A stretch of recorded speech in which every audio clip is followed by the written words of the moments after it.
Hello everybody, Mrs. Fondre here, and today we're going to get a little festive in the Art Room and talk about different holiday traditions from around the world. Now, you might know this, but Christmas is celebrated in a lot of places, and some places might do things similar to what we do in Wisconsin or do in Waterloo, but there are also some really fun traditions out there that you may have never heard of, so I thought it'd be fun to explore those a little bit today. All right. We're also going to talk about a few other holidays that happen around this time of year because there's a lot of things happening. Okay. It's the end of the year. We got lots going on. So let's start in Italy. In Italy, they invented the nativity scene. And if you think or you're not quite sure what that is, it's when people made those little buildings with little people and figurines, usually to represent the Christmas story. Sometimes that can be found here in the United States. And it was actually invented in Italy. So they're the ones that started the whole thing. I know I have one of those at my house. It's pretty fun to set up. A more unusual one that you may or may not have heard of is that children will go caroling, which you may have heard of caroling, where you go out and sing and bring festive cheer wherever you go. But the children will dress up as shepherds and they'll play shepherd's flutes, and they'll sing songs as a group of kids, which is kind of fun, kind of neat. And I think a very interesting tradition in Italy is that presents and gifts are brought by La Bufenda, and that is an ugly witch, is what they call this lady. So this lady on a broomstick will come around delivering presents to you. It's kind of goofy, right? I love it. So in Italy, if you look where this red circle is, Italy is in southern Europe, okay? Kind of looks like a boot floating in the water there a little bit, all right? The next place I want to talk about is Sweden, because they have this really cool one of these big celebrations called St. Lucia's Day. And what the story is from many, many thousands of years ago is that there was a young girl who was secretly bringing food to Christians that were hiding in Rome. And the reason they were hiding is because people were kind of hunting them down because they didn't always like Christians back then. So this girl, to be able to hand out food and help these people, she would wear candles on her head so she wouldn't have to hold them and she could use her hands to help others. So St. Lucia is all about this girl who wore candles on her head to help others. So every year they usually have a St. Lucia ceremony and people will dress up and they will have lots of candles. Some people will wear them on their heads. And usually it's the girls that do that part where they have the flames on their head. Oh my goodness, so scary. But there are also boys that help with this too, and they wear white robes, kind of like the girls, but they wear tall, pointy hats called Star Boys. All right, they're kind of involved too. It's kind of fun to see everyone dress up and celebrate this a little differently. So, if you don't know where Sweden is, you go really north in Europe. It's this really long, tall country at the very top. Now, Germany I like to talk about because a lot of people that lived in Germany hundreds of years ago, not even 100 years ago, they traveled to the United States and a lot of them settled in Wisconsin. So we might have some of their traditions here. A really popular one is an Advent calendar. Have you ever heard of that? It's where you usually open little doors for every day, counting down till Christmas, and there's like a little candy or a little treat inside of it. Another tradition that we probably, a lot of people I know, at least in my family, do, they started doing Christmas trees. They're the first people that thought, let's take this tree and put it inside and decorate it. So that happened over 700 years ago. So this is a very old tradition, and we're still doing it, and everyone does it kind of in their own unique way, depending where they live. Gingerbread houses, anyone ever do those or see those? That's also a German tradition. That's about 500 years old. So these are some very old traditions that we keep from Germany around here. All right. And I know some of us may have heard or seen or celebrated St. Nick's Day. That's the day where St. Nick's comes to deliver good presents to the good boys and girls. But someone you may not have heard of is Krampus. He is a big horned monster. And if you're naughty, you get punished by this monster instead. So I hope you've been a good boy and girl, because otherwise you're going to get Krampus trying to take you away. That'd be no good. Germany is almost right in the middle of Europe, so I circled that here. Right in the middle. All right. Let's bring it a little closer to home. Let's jump back to North America, and we're going to talk about Mexico. A lot of times in Mexico, Christmas and that celebration is around the middle of December, like December 16th, all the way into January. And one of the really fun traditions they do there is called posada. Posada. I'm probably not quite correctly pronouncing, but it's Spanish for an inn or a lodging. So oftentimes children will run around to houses in the neighborhood and they'll knock on the doors and ask, "Can we come in?" And a lot of times people say no. There's like the story of when Mary and Joseph were looking for some place to live. They kept knocking on doors and no one would let them in. But eventually, in Mexico, somebody will let them in and they'll have almost like a mini party there, okay? You might recognize the flowers that I have a picture of here. Those are poinsettia flowers, and those are traditionally grown in Mexico. So that's a tradition that you'll see around here a lot. I know for sure. I've seen some and have some at my home. And this flower is often called Nochebuena, which is for some reason means Christmas Eve. But if you translate it directly, it's more like a good night. So Christmas is a good night, right? And one of the fun traditions I think we should bring back, or I should take up more of, is using a piñata during Christmas, where you string up a filled paper mache figure and you smash it and you get candy. Oh, it's so fun. I wish I would do more of that. Maybe I should include that in some of my traditions in the future. So in case you're not quite sure where Mexico is, if you don't remember, they're our neighbor to the south. We're actually right next to Mexico. All right. Now, here's one of my favorite goofy ones that I was looking up.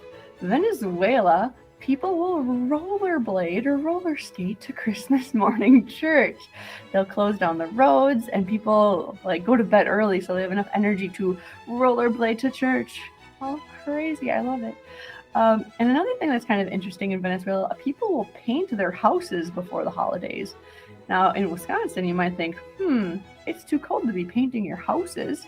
Well, in Venezuela, it's not quite that cold. So they usually paint and get ready for Christmas a few weeks ahead of time, and they make their whole house painted so they're ready. All right. Venezuela is in South America, and it's at the actually north end of South America. So it's right at the top where that circle is. All right. The last country that I want to talk about with Christmas kind of celebrations and traditions is Japan. This is kind of a newer holiday in Japan, and it's more of a time just to spread happiness, okay? It's not as religious as some other places, and it's almost more of a romantic holiday, kind of like Valentine's Day is for us in the United States. So a lot of times it's time where couples get together and they give each other gifts. So that's kind of unusual or something different. And a really fun thing, their big meal or thing they like to eat for the holidays is fried chicken. So KFCs in Japan will get lists and orders months in advance, so they have plenty of chicken to go around on Christmas. So that's kind of delicious. I wish I had more fried chicken on Christmas. And a traditional Japanese Christmas food is a Christmas cake. And it's more like a spongy cake, kind of like angel food cake with strawberries and whipped cream. It's really refreshing and delicious, I hear.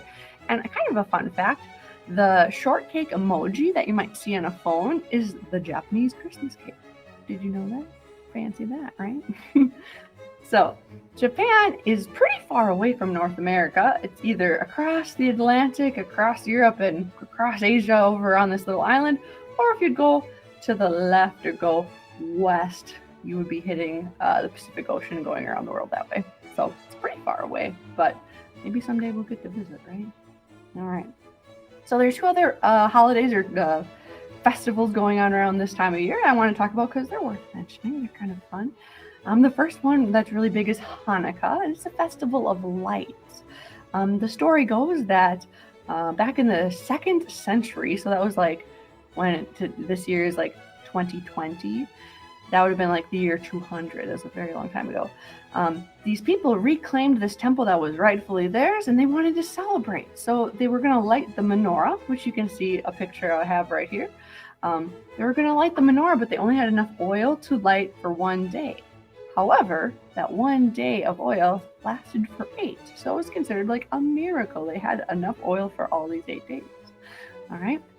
So today, when Hanukkah is being celebrated, families light one candle a night. So then by the end of the night and the 8 nights, you have all 8 lit.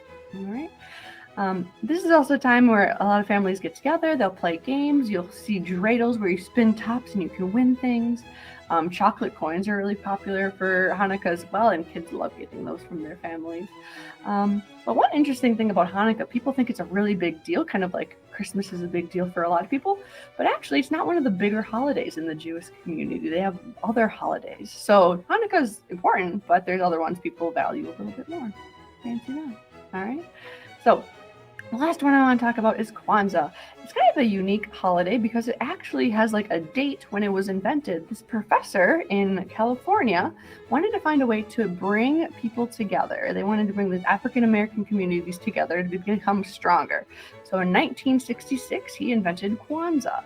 And what he did a lot of research, and he dug into history a little bit, and he found some different traditions from tribes in Africa, and he kind of adopted those to come up with his 7 pillars, or these 7 beliefs of Kwanzaa. So every night they also light a candle, but they're for different reasons. The 7 ideas are unity, which is coming together, right? That's the whole point with Kwanzaa.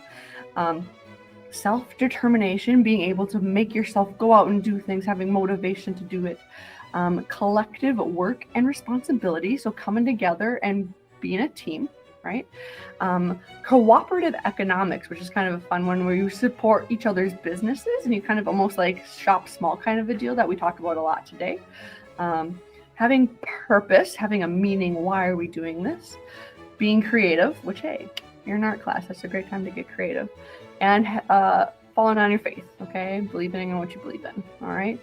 So today, let me stop sharing this because I'm all done with that presentation. I'm going to get into what your grade is doing because each grade has a different country we're going to base our project off of. So stay tuned. All right, kindergartners, your country that you're making a project on is Japan. And we're going to be making some fans to maybe decorate around your house, or maybe just to have, because it's kind of cool to have a fan, right? So you're going to want a piece of paper. I'm using a really bright pink one, but if you have a white piece of paper, you're welcome to actually decorate and draw something on it before we fold it. But I want to show you the folding part because that's kind of the tricky part, all right? So when you have your piece of paper, what you're going to be doing, if I can back this up a little bit, you're going to have to go the really tall way that's facing you. So if you drew your picture, it actually would have your picture being drawn the long horizontal way, but you're going to fold it going the tall vertical way, okay? So here's the fun part here. We're going to start at the very bottom, and we're just going to fold it up and press it down. So once you have it up, you're going to hold your full hand, and you're going to fold it up just a little bit like that, okay? And you fold it up. Because the next step, some people forget, you have to flip it, and then you're going to flip it up again. So you're always putting your paper away from you. And you'll see my other fold kind of popped up too. And you want to try to get that fold in line with the one before that, okay? Push down a couple times, make sure it's nice and folded. And again, we're going to fold up your paper.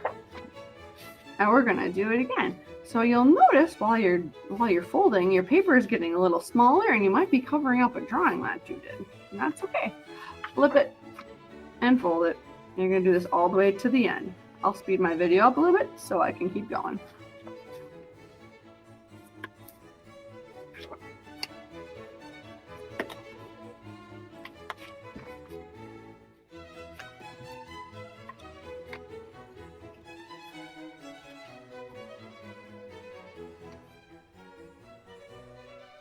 All right, so now I have this fun kind of accordion, stretchy type of paper.